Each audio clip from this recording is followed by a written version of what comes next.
गायत्री महामंत्र साथ साथ ओम भूर्भुवः स्वाहा।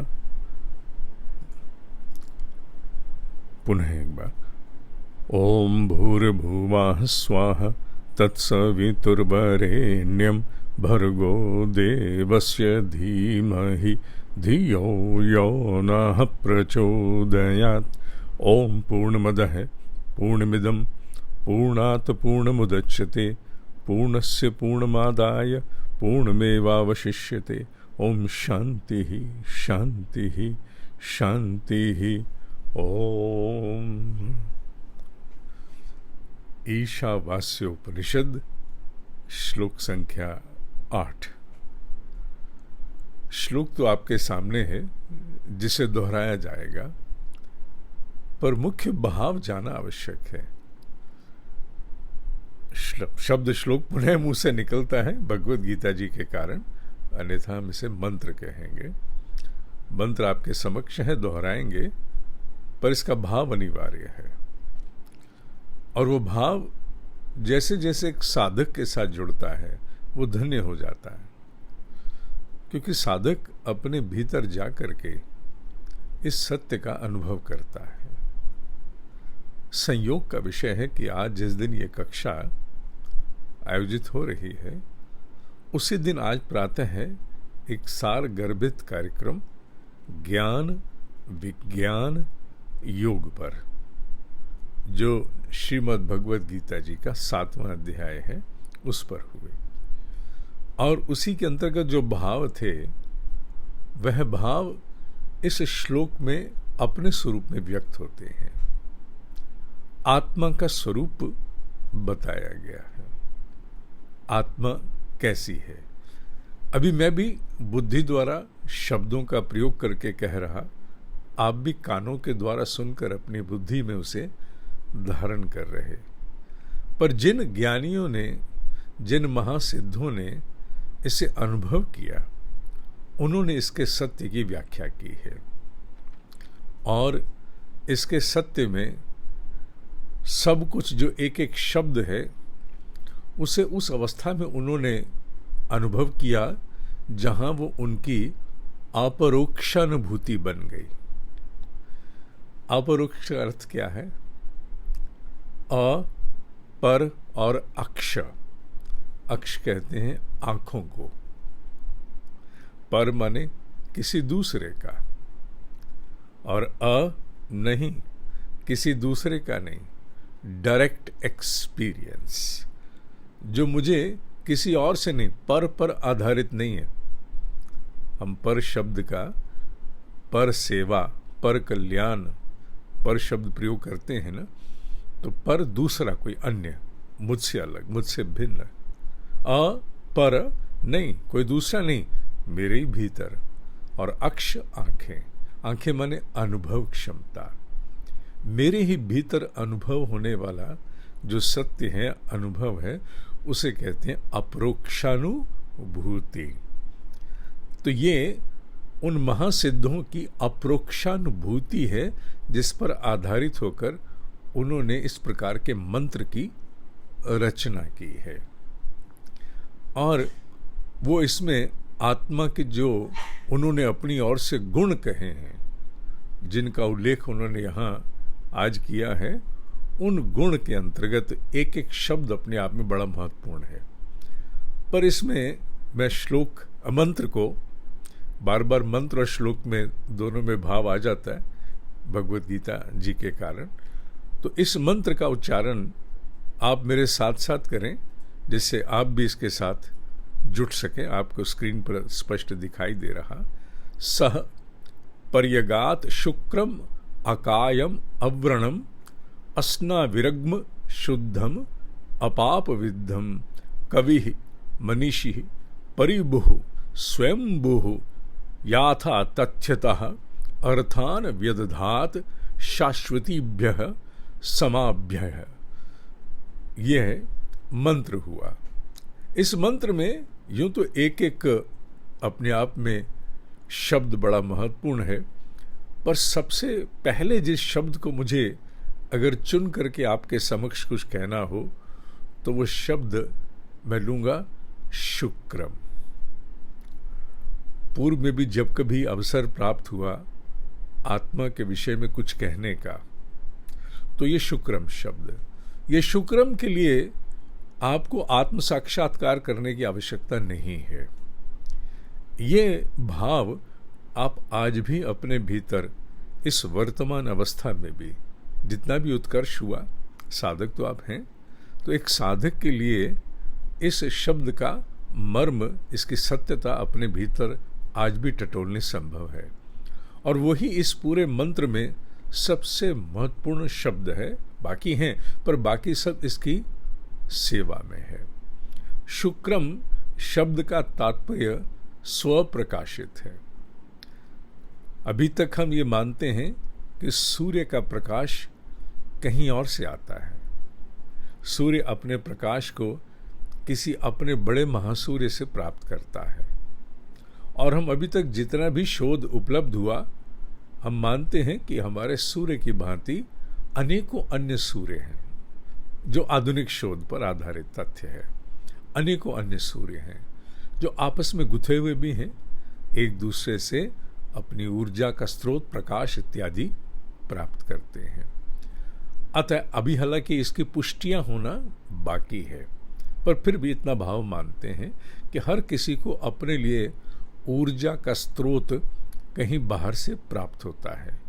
शरीर को भोजन से, श्वास से, जल इत्यादि से पोषण प्राप्त होता है। आत्मा के विषय में यह कहा गया कि वो तो स्वयं प्रकाशित है, वो किसी पर आश्रित नहीं है, किसी पर आधारित नहीं है। अभी तक हमने स्वप्रकाशित विषय को कभी जीवन में अनुभव वैसे नहीं किया जो बाहरी स्वरूप है। हमने हमेशा जाना, सदा जाना कि बाहर पर आलंबन होता है, तभी कोई ना कोई स्रोत बन के आपको ऊर्जा देता है। पर आत्मा स्वयं में ही परिपूर्णता को प्राप्त है, उसे बाहर से किसी के सहारे की आवश्यकता नहीं है, वो स्वप्रकाशित है। इसे हम किस प्रकार अनुभव करते हैं? इसे हम तब अनुभव करते हैं जब अपनी साधनाओं में हम जा कर के अपने सजगता पर टिकते हैं। सजगता पर टिकते ही सजगता के स्रोत की ओर जब कदम बढ़ाते हैं कि अंतोद्गत्व मैं क्या हूँ, बात वहीं आती है। चाहे कोई उपनिषद हो अथवा कोई भी श्रीमद् भगवद गीता जी का अध्याय जो ये जानना चाहता है कि मूल अस्तित्व इस पूरे जगत का क्या है, तो उसे आकर के टिकना वहीं पड़ता है, इस छोटे से शब्द पर, मैं क्या हूँ। और इसी की उपलब्धि में भी मैं शब्द किसी न किसी रूप में आ जाता है। अहम ब्रह्मास्मि, सो हम तत्वमसि, अयमात्मा ब्रह्म। तो कहीं ना कहीं ये मैं है, मैं रूपी आधार होता है। शोध से पूर्व और शोध की उपलब्धि के स्वरूप में भी ये भाव आता है। तो एक साधक जब अपने भीतर गोता लगाते हैं, तो वो जब अपने आप पर आके टिकते हैं कि मैं जो सजगता है, क्या हूँ मैं, क्या हूँ मैं, कौन हूँ मैं, जब वो ये टटोल रहे होते हैं, तो उस समय उनके भीतर का जो वो सजगता का अस्तित्व है, वो अपने आप में इतना परिपूर्ण है कि वो किसी पर आधारित नहीं है, वो पूर्ण स्वतंत्र है। वो ठीक है, उस समय उनकी जो खोज है वो भी निष्कर्ष को तो प्राप्त नहीं हुई होती, क्योंकि वो भी अपने आप से पूछते जा रहे हैं कि मैं कौन हूँ, कौन हूँ मैं। अनेकों विचार मन में आते जाते रहते हैं, अनेकों प्रकार के भाव उठते चले जाते हैं, पर जितनी भी आंशिक एकाग्रता जुटती है, जिसमें वो इस प्रश्न को स्थिर करके अपने भीतर टिकाए रखने का प्रयास करते हैं, मैं कौन हूँ, ये प्रश्न और जिससे पूछा जा रहा, ये अपने आप में पूर्ण स्वतंत्र होते हैं, पूर्ण स्वतंत्र, किसी पर आधारित नहीं होते। वो सजगता किसी पर आधारित नहीं। सजगता बटी हो सकती है, हम कह सकते हैं कि सजगता जागृत, स्वप्न, सुषुप्ति में चली जाती है, पर वो सजगता का जो मूल है वो किसी पर आश्रित नहीं है, वो अपने आप में परिपूर्ण है। उसी को यहाँ शुक्रम के स्वरूप में यहाँ इस मंत्र में कहा गया कि वो अपने आप में संपूर्ण प्रकाश से रचित है। मणि का उदाहरण अनेकों बार दिया जाता है, और मणि का सौंदर्य क्या है? अब सांप के पास मणि है, देखी तो हमने नहीं, पर सुना है तो कुछ होगा ही। मणि का भी सौंदर्य पदार्थ जगत में कुछ इस शुक्रम जैसा ही है। वो क्या? स्व आधारित है। उस पर किसी प्रकार से किसी का भी कोई निर्भरता का कारण बनता ही नहीं है। उसे किसी पर अवलंबन की आवश्यकता नहीं है, पूर्ण स्वतंत्र है। उसे किसी का आधार नहीं चाहिए। शांति पाठ का सजीव स्वरूप ही ये शब्द है। आत्मा का एक प्रकार से परिचय है, जो अभी का वर्तमान उपनिषद का शांति पाठ है। पूर्णमदः पूर्णमिदं पूर्णात् पूर्णमुदच्यते पूर्णस्य पूर्णमादाय पूर्णमेवावशिष्यते, ये आत्मा का परिचय ही दिया गया है। ऐसी पूर्णता को प्राप्त जिसमें कोई किसी पर आश्रय नहीं है। ऐसा नहीं हुआ तो कोई किसी प्रकार की शर्त पूरी करने की उसे आवश्यकता नहीं, वो अपने आप में परिपूर्ण है। ये आत्मा के विषय में सबसे पहले उन्होंने कहा। आप श्लोक को पुनः एक बार गंभीरता से देखेंगे तो आप पाएंगे कि इसमें इसी शुक्रम भाव को, इसी की व्याख्या देते हुए आगे के जितने भी शब्द हैं इस मंत्र के, वो इसकी सेवा में हैं। सह पर्यगात, प्राप्त हो जाएगा। जब कभी भी व्यक्ति इसको प्राप्त होता है, साक्षात्कार के स्वरूप को जाता है, तो जिस आत्म रूप को वो प्राप्त होगा, उसके लिए बाकी सब कहा कि उसे किसी प्रकार का कोई आश्रय कहीं से नहीं चाहिए। इसका एक भावार्थ भी मैं चाहूँगा आपके समक्ष लाया जाए, जो आप देख सकें। आपकी स्क्रीन पर वो भावार्थ संभवतः आया नहीं है, मेरे ख्याल में वो भावार्थ आपकी स्क्रीन पर आना था, आ नहीं पाया वो। खैर, आपके लिए उस भावार्थ को मैं पढ़ देता हूँ। इसे हम लोग अलग से आपको नीचे डिस्क्रिप्शन में भी देने का प्रयास करेंगे, पर आपकी स्क्रीन पर उसे लाने का प्रयास सफल नहीं हो पाया। अब आ गया। तो ये भावार्थ आपके लिए पढ़ देते हैं।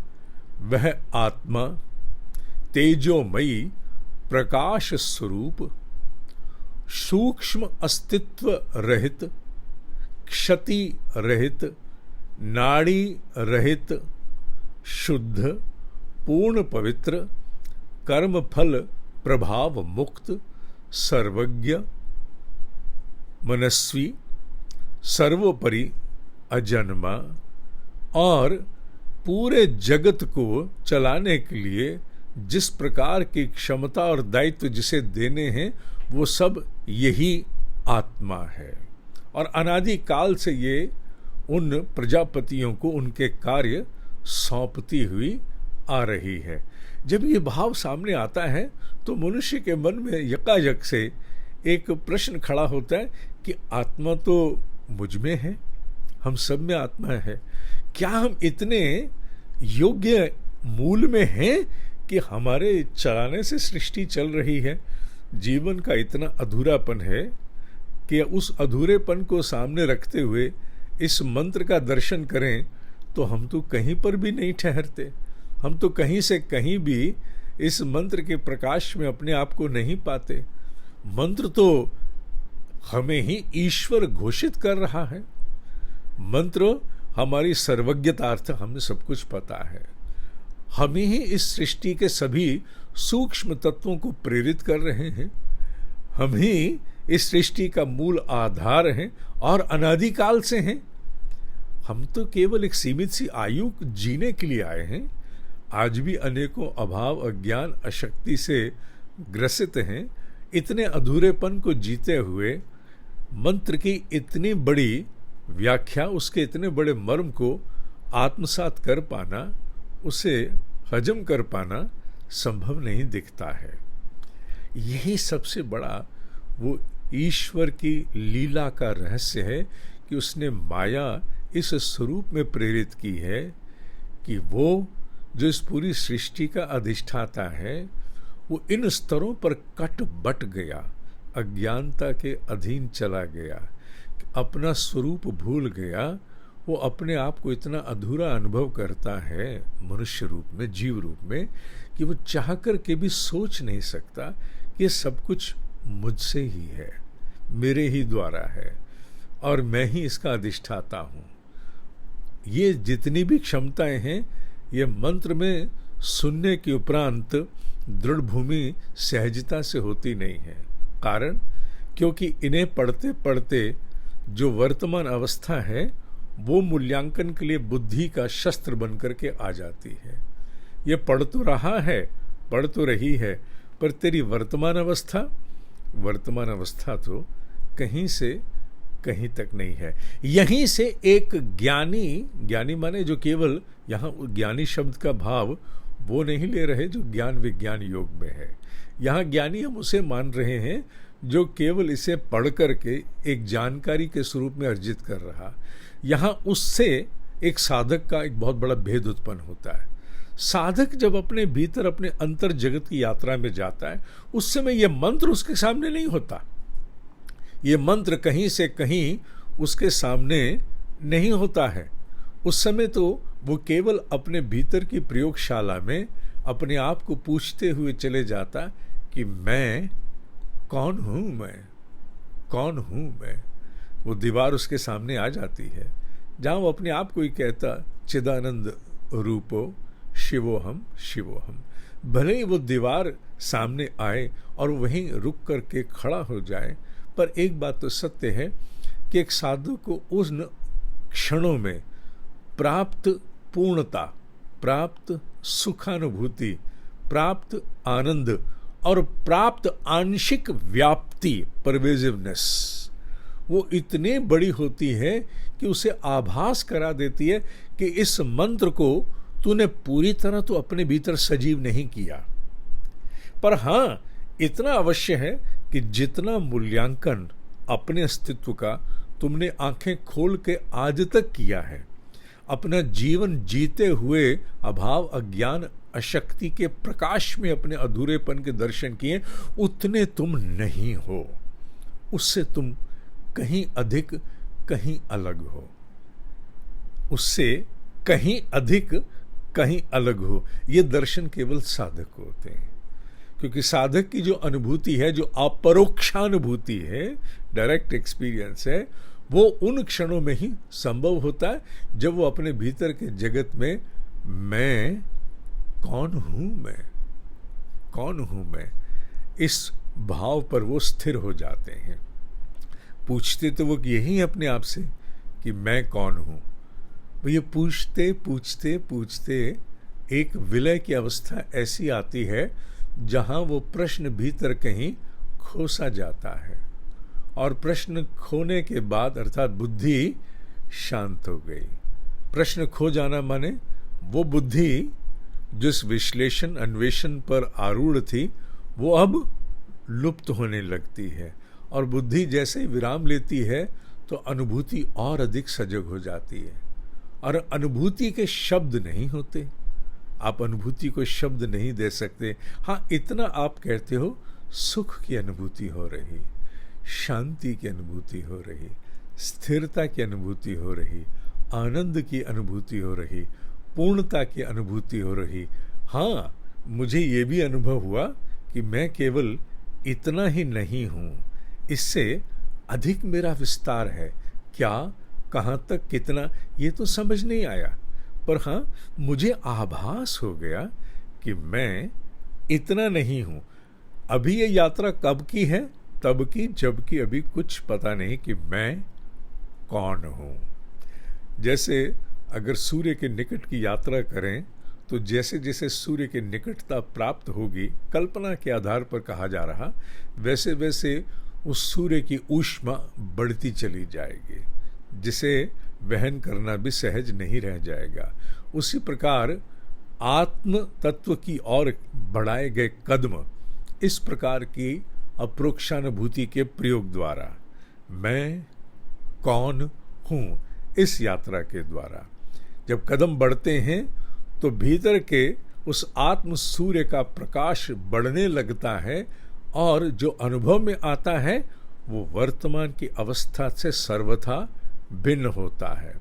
वर्तमान की अवस्था में जो कुछ भी अनुभव हो रहा वो अलग है, कटा हुआ है, बटा हुआ है, बिखरा हुआ है, माया के आच्छादन के अधीन है, अज्ञानता और विक्षेप के अधीन है, वृत्तियों द्वारा संचालित प्रभावित है। पर उन क्षणों में जब मैं कौन हूँ की यात्रा पर साधक आगे बढ़ जाता है तो वहाँ उस समय वृत्तियाँ प्रभावित नहीं कर रही होती, विक्षेप और अज्ञानता का प्रभाव उतना नहीं रहता। उन क्षणों में ये मंत्र जब सजीव हो उठता है तो जो अनुभूति आती है वो इसकी पुष्टि करती है। इस मंत्र के जितने भी शब्द हैं वो सारे एक ही भाव की ओर संकेत करते हैं कि वो जो स्व प्रकाशित है उसमें किसी प्रकार का कोई दोष नहीं है। दोष का जन्म ही वहां से होता है जब वो आत्मा, वो जो शुक्रम स्व प्रकाशित, उसे कोई आश्रय लेना पड़ता है कारण शरीर का, सूक्ष्म शरीर का, स्थूल शरीर का। जब उसे आश्रय लेना पड़ता है बाहर के आवरणों का तो दोष के बिना वो संभव नहीं है। कारण शरीर में बिना दोष के उसका निर्माण हो सकता है? नहीं हो सकता। मैंने कई बार कहा कि कारण शरीर जब भी जिसका भी होगा वहां निश्चित रूप से माया के अंश रहेंगे ही रहेंगे, क्योंकि बिना उसके शरीर शब्द की रचना हो ही नहीं सकती। वो चाहे कारण हो या स्थूल हो या बीच में सूक्ष्म हो, शरीर शब्द लगते ही दोष अनिवार्य है, अन्यथा टिकेगा कैसे? सोने को आभूषण के स्वरूप में टिकाना है तो खोट किसी न किसी रूप में, किसी न किसी अंश में चाहिए ना। कारण शरीर में जितने भी कर्म हैं उन सब का डाटा है, उन सब की जितनी भी स्मृतियां हैं वो सारी कारण शरीर में जाकर के संचित होती हैं। हालांकि उनके अंश हमारे अन्न में से भी आरंभ हो जाते हैं, हमारे प्राण में, मनो में भी जाते, विज्ञान में। पर अगर हम केवल शरीर के आधार पर बात करें, पंचकोशों का उल्लेख ना भी करना चाहें तो भी कारण शरीर शब्द लगते ही दोष विकार होगा। आत्मा पूर्णतः इनसे मुक्त है, यही ये मंत्र कहता है। वो अपने शब्दों में जब अलग अलग स्वरूप से भाव व्यक्त कर रहा तो यही कहना चाहता है। अगर आप ध्यान से देखें, जब वो कहते हैं नाड़ी रहित, नाड़ी रहित का तात्पर्य स्थूल शरीर से है, और शुद्धम कहते ही कारण शरीर से भी रहित है।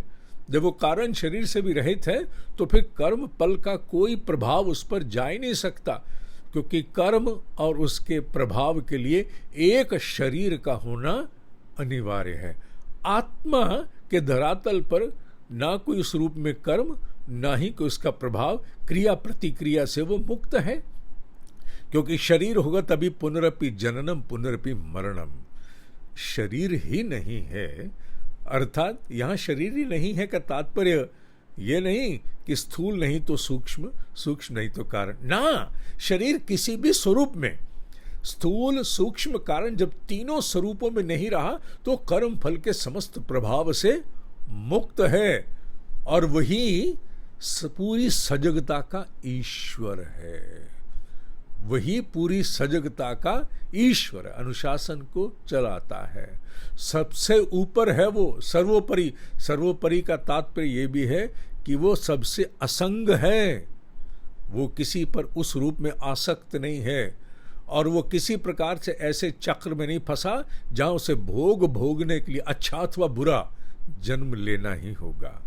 और वो इतना अपने आप में पूर्ण है। अब यहाँ आकर के बुद्धि कहीं ना कहीं चुनौती खड़ी करती है कि वो अनादिकाल से सभी को जिसका जैसा जैसा कार्य यथा तथा, यहाँ वो शब्द आया ना, यथा तथ्यतः, यथा तथा, जो जैसा उसको वैसा कार्य आत्मा सौंपती है, क्योंकि आत्मा ही तो परमात्मा है। हाँ, इस यहाँ आके मनुष्य अटक सकता है। क्यों? वो ये तो अनुभव कर लेगा अपने ध्यान की गहराई में कि मैं पूर्ण हूं। अनुभव आंशिक, आंशिक शब्द आंशिक लगा के चलना, आंशिक, क्योंकि पूर्ण रूप से नहीं, आंशिक अनुभव कर लेगा कि मैं पूर्ण हूं, मैं पवित्र हूं, मैं स्व प्रकाशित हूं, मैं आनंद हूं इत्यादि, मैं व्याप्त हूं। विस्तार को भी अनुभव आंशिक, आंशिक शब्द के बिना कोई भी शब्द भी प्रयोग नहीं करना, क्योंकि अवस्था वर्तमान की हमारी पूर्णता से अनुभव प्राप्त करने की नहीं है, नहीं है, नहीं है। अभी जो भी अनुभव हमें साधना के अंतर्गत होगा वो केवल क्षणिक होगा, केवल कुछ क्षणों के लिए, मोमेंटरी। वो कुछ क्षणों तक रहेगा, उसके बाद मिट जाएगा। क्यों? उसके बाद आंखें खुलेंगी, बाहर आएंगे तो अपना वो सारा स्वरूप आएगा जिसमें अभाव भी है, अज्ञान भी है, अशक्ति भी है, 100 झंझट हैं वो सारे, और बाहर के सारे भेद भी दिखेंगे। तो फिर वो स्थिर तो नहीं रह पाएगा, निस्थिर नहीं रहेगा। ब्रह्मज्ञानियों का वो भाव, वो अनुभव, और उससे भी आगे पूर्ण सदा सर्वदा के लिए स्थिर हो जाता है। तो आंशिक अनुभूति इस मंत्र की साधक कर जाते हैं, करते ही रहते हैं, केवल कर नहीं जाते, करते ही रहते हैं। विज्ञान में योग की साधना के अंतर्गत जो इस बार का हमारा अनुभूति प्रवास का ऋषिकेश में एक मुख्य भाव भी रहने वाला है, द कोर थीम, वो यही रहने वाली इस बार भी। और वो क्या है कि हाँ, हम उस मैं के स्वरूप को और अधिक निकटता से अनुभव करने का प्रयास करें, बुद्धि के द्वारा भी, ज्ञान के द्वारा भी और विज्ञान के द्वारा भी।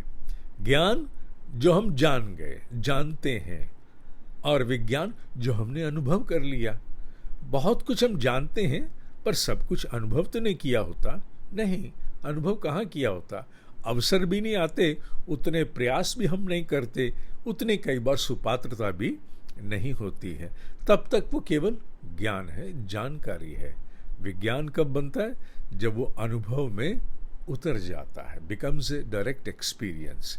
तो ज्ञान विज्ञान बन जाए, इसका प्रयास साधनाओं के द्वारा ही किया जाता है, जिसे इस बार यूँ तो हम प्रतिदिन प्रातः 3:58 पर उठ करके उन्हीं चेष्टाओं में अलग अलग स्वरूप से रहते हैं, क्योंकि ये ज्ञान विज्ञान बन जाए इसके लिए आवश्यक है ना कि हमारे स्थूल सूक्ष्म कारण में वो सारे विक्षेप, अस्थिरताएं जो अनेक रूपों में भीतर वृत्तियों को प्रभावित करती हैं या वृत्तियां जिन्हें प्रभावित करती हैं, उन सबको हम कहीं ना कहीं उनका परिष्कार हो, वो ढीली हो, स्थिरता अनेक अंशों में आए, स्पष्टता अनेक अंशों में आए, जिससे हमारी अनुभव क्षमता और सूक्ष्म हो सके। क्योंकि अनुभव क्षमता जब तक और रिफाइन नहीं होगी और सटल सूक्ष्म नहीं होगी, तब तक बहुत सारे अनुभव जो हमारे ही अंतर जगत में होते हैं, हमारे संज्ञान में, हमारे नोटिस में आ ही नहीं पाएंगे। उसी के लिए हम लोग प्रतिदिन प्रातः का तप करते हैं 3:58 के ब्रह्म मुहूर्त ध्यान स्वरूप। जो 3:58 का प्रयोग है, सत्य पूछो तो प्रतिदिन की जाने वाली वो एक चेष्टा है जो एक एक करके हमें जोड़ते हुए, ईंट ईंट जोड़ते हुए पूरा घर बनाना चाहती है। कौन सा घर? वो घर जहाँ से हम उस व्याप्ति को प्राप्त हो सकें, जहाँ उस आत्मानो मोक्षार्थ को कभी किसी एक समय पर जाकर हम चरितार्थ कर सकें, हम उसे प्राप्त, हम हो जाएं। इस मंत्र में मैं मंत्र को पुनः आपके समक्ष लाता हूँ, आप उसे देख पाएं। इसमें शब्द आपके समक्ष आया सबसे पहले पर्यगात। ये जो पर्यगात शब्द है, ये प्राप्त होना है, आप उसे प्राप्त हो गए। तो प्राप्त हो जाना, ये प्राप्त हो जाना उसी चेष्टा के अंतर्गत हमारी सभी साधनाएं होती हैं। अब जितनी भी साधनाएं करते, चाहे दैनिक उपासनाओं को भी अगर हम करते, तो सारी इस पर्यगात शब्द का हम आचरण स्वरूप में क्रियान्वयन करते, उसको एक्टिवेट करते हैं नाना प्रकार के प्रयासों से। जब स्व मूल्यांकन भी होता है वो भी ये पर्यगात की ही सेवा, क्योंकि हमें प्राप्त हो जाना है। यहां तो उल्लेख उसका है कि जो प्राप्त हो गए, पर हमें तो भी प्राप्त होना है ना। तो हमें अगर प्राप्त होना है तो उसकी सेवा में जितनी भी चेष्टाएं हमारी चल रही हैं वो सारी हमारी दैनिक अनुशासन के रूप में, समय समय पर होने वाले अनुष्ठान के रूप में उसी की सेवा में पूरी तरह जुटी हुई हैं। तो आत्मा के जिस स्वरूप को यहाँ उल्लेख किया, इसकी अलग से साधना भी हम लोग करते रहे, जिसे विज्ञान में कोश की साधना है। मैं चाहूँगा कि वो पूरे स्वरूप में तो नहीं, पर आज क्योंकि मंत्र की सेवा में मैंने अपने आप को स्मरण कराया है कि उपनिषद जब आए तो श्लोक नहीं मंत्र कहना है, क्योंकि भगवत गीता और उपनिषद दोनों का अध्यापन करते हुए शब्द, श्लोक और मंत्र आ जाते हैं बीच बीच।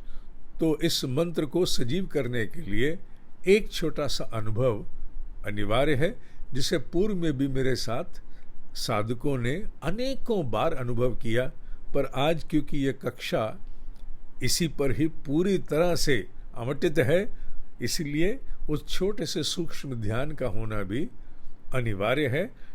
बहुत लंबा ध्यान नहीं करेंगे, अधिक से अधिक 10 मिनट से 15 मिनट के बीच का ध्यान अब आप सबके बीच, आप सबके साथ मैं करूँगा। मैं ध्यान नहीं करूँगा, कराऊँगा। मेरी आंखें खुली रहेंगी, मेरी सजगता पूरी बाहरी स्तर पर रहेगी, पर आप मेरे शब्दों का अनुसरण करते हुए अपने अंतर जगत में उतर जाएंगे। आपको बाहर नहीं रहना, मुझे रहना है। क्यों? क्योंकि मुझे कराना है। आप जैसे कहते हैं नाव में जो नाविक है उसका ध्यान इस बात पर है कि नाव गति ले और आगे चले, और जितने बाकी बैठे सवार वो आसपास के दृश्य का आनंद लेते। तो आप इस ध्यान में डूब जाएंगे, मैं सजग बना रहूँगा। चलिए, अपनी जितनी सजगता को समर्पित इंद्रियां हैं वो सारी कानों में ले जाएं और केवल सुनना है। आंखें बंद, आंखें बंद, आंखें बंद, और केवल मेरी वाणी को सुनते हुए तदनुरूप भीतर अनुभव करना है। मेरे साथ केवल 5 बार ओम का गुंजन, ओंकार ध्वनि पर पूरा ध्यान केंद्रित करना है। अपने ही गुंजायमान ओंकार नाद को अपने ही भीतर सुनना है 5 बार, जिससे एकाग्रता जुट जाए।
शांति,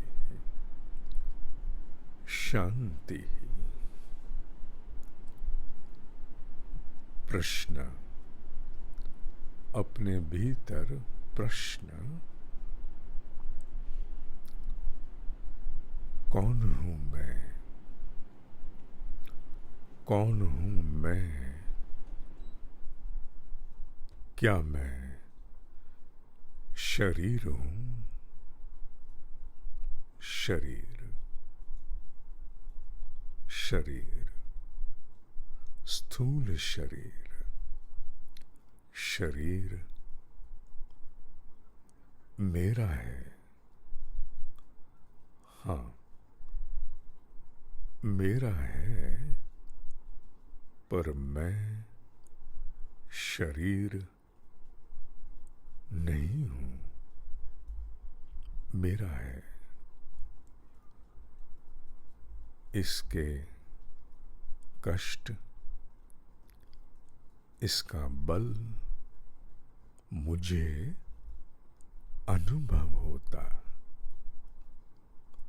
पर मैं शरीर नहीं हूं। हाँ, मुझे इसका अंग अंग अनुभव होता, मुझे इसकी सबलता निर्बलता सब अनुभव होती, पर मैं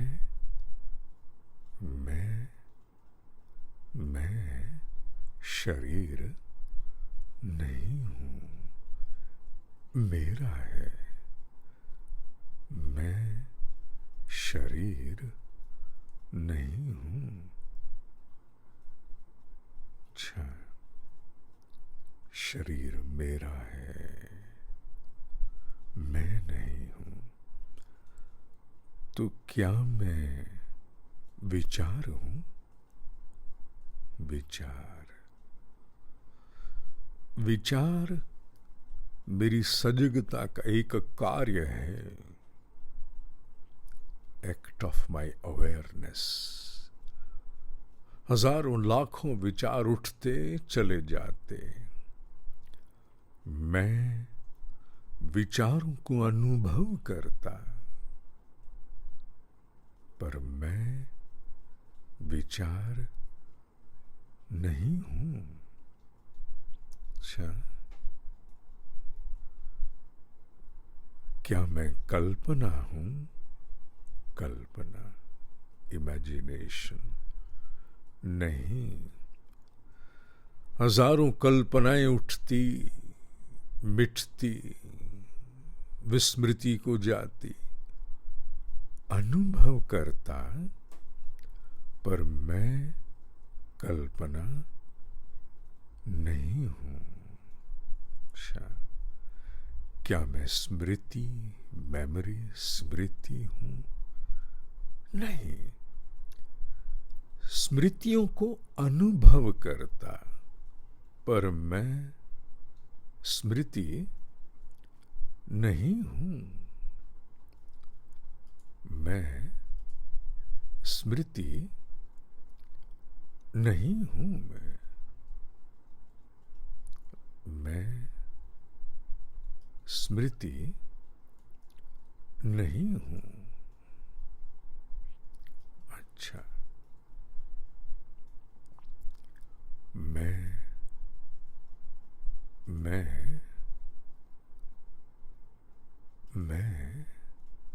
न विचार न कल्पना न स्मृति।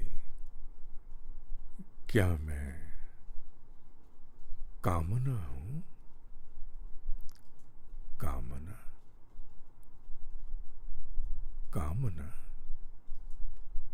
क्या मैं कामना हूं? नहीं, मैं कामनाओं को अनुभव करता, अनेकों कामनाएं आती जाती, अनुभव करता। मैं कामना नहीं हूं। मैं कामना नहीं हूं। अच्छा, कौन हूं मैं? ना मैं स्मृति, ना मैं कल्पना, ना मैं कामना, ना कल्पना, न विचार।